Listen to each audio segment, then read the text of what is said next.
I came into midwifery, I suppose I wasn't really quite sure why initially. I was just drawn to it.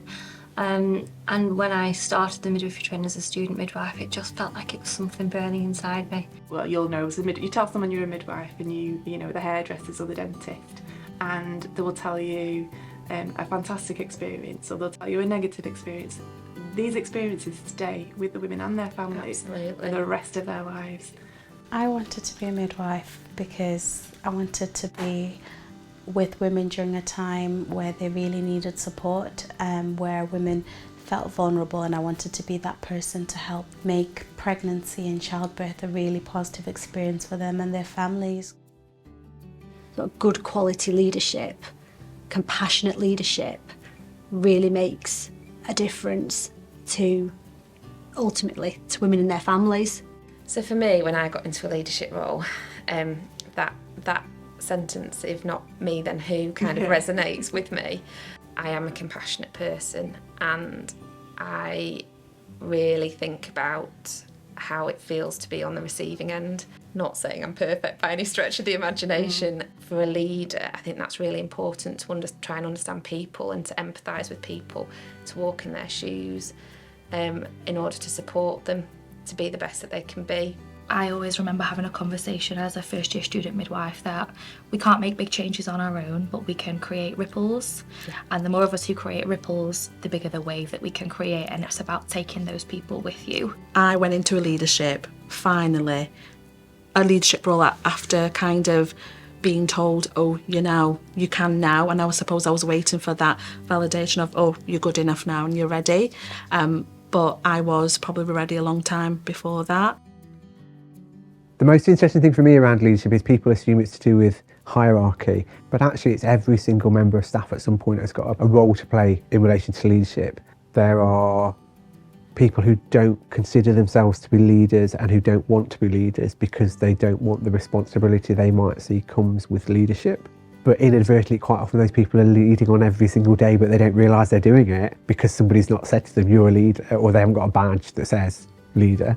Leadership is just important because it ultimately affects the culture of the organisation that you're in on a large scale, but also on the more local scale, so the team you're working with on a day-to-day basis. So without it, it is, not to be too blunt, chaos. It can be chaos.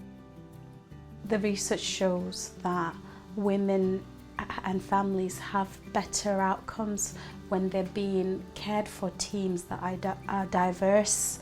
And I think there is so much that we bring in our diversity. So my encouragement would be not to dim your light, not to shuffle to the background, but to use that to highlight and bring change. I see excellent leadership around me, I see excellent midwives around me, but how many people are actually like me? And because I don't see a lot of ethnic leaders as much, it's difficult to know, am I capable of making that jump? And once you've had that belief, you can, because I did. It's okay to be part of that minority group and actually drive that forward and hopefully influence other people to come along a leadership journey. My unique element is that I am quite a junior midwife in a leadership position, and that didn't come without its challenges, but I knew that I needed to progress so that I could understand the processes that go on behind the scenes to make those positive changes. And it took an awful lot to hold on to that in me, that I could do it. And I was lucky to have supportive colleagues around me that helped me to take that step. But I didn't want to sit and wait for another 10 to 15 years until it was deemed a little bit more acceptable by some people to do it. I wanted to take that leap because I am the future of midwifery and the workforce, and we need to bring all of those junior midwives with us, because when all of our experienced midwives retire, we are who are left to steer the ship. And we said before, didn't we, if there was anything that we could change or add, I would definitely do the leadership journey more sooner. And I think what you've done as a junior midwife is exactly what I would do if I had the opportunity to do it again. When I'm ready, don't wait for validation. I've come into a career that is predominantly female. I am in a very small minority. There are currently about 100 midwives on the register that are male or identify as male, out of about, well, I think the latest figures is close to 40,000 midwives. So we are a tiny, tiny number. Interestingly, my mum never told anyone I was a midwife for many, many years because she didn't think it was a job for a man. So she used to tell people I worked in John Lewis in the electrical department because she thought that was a better job for her son to have. But my mum, when I was growing up and as an adult, my mum had a shop, and this woman says, "Oh, I know somebody with Megan, I know somebody with that name, Simon." And my mum said, "Oh, that's my son." And this woman said he was my midwife and described how I'd looked after her as a midwife. And it was only from that day that my mum ever started telling people that I was a midwife. When I set off in my midwifery career, I never aspired to be a leader as such. I think I always thought a leader was a manager. And then when I look back, actually, as a band 5, 6, 7 midwife, I demonstrated that leadership skill. So it isn't about a set title, it's about a person and those characteristics and skills that you demonstrate.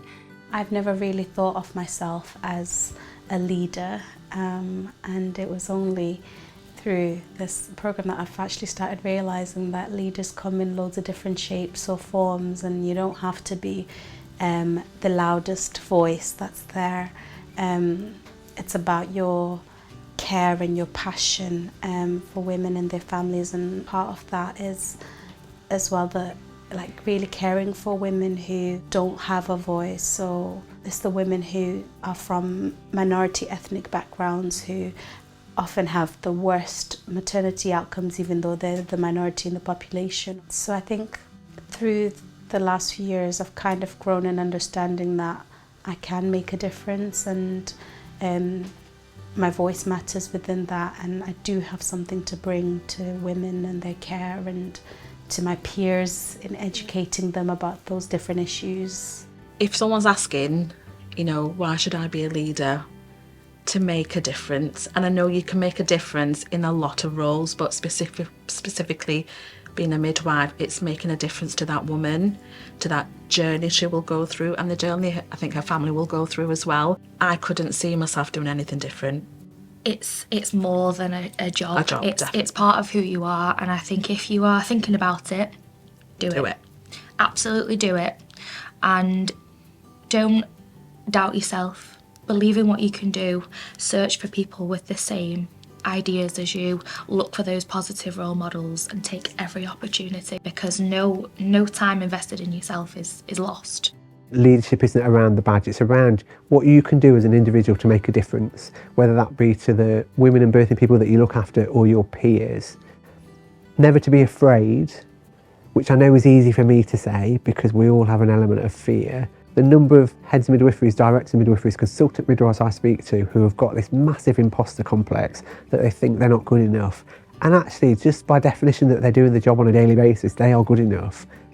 Don't be scared to pick up that phone or, drop me an email. Yeah, I'll show you around.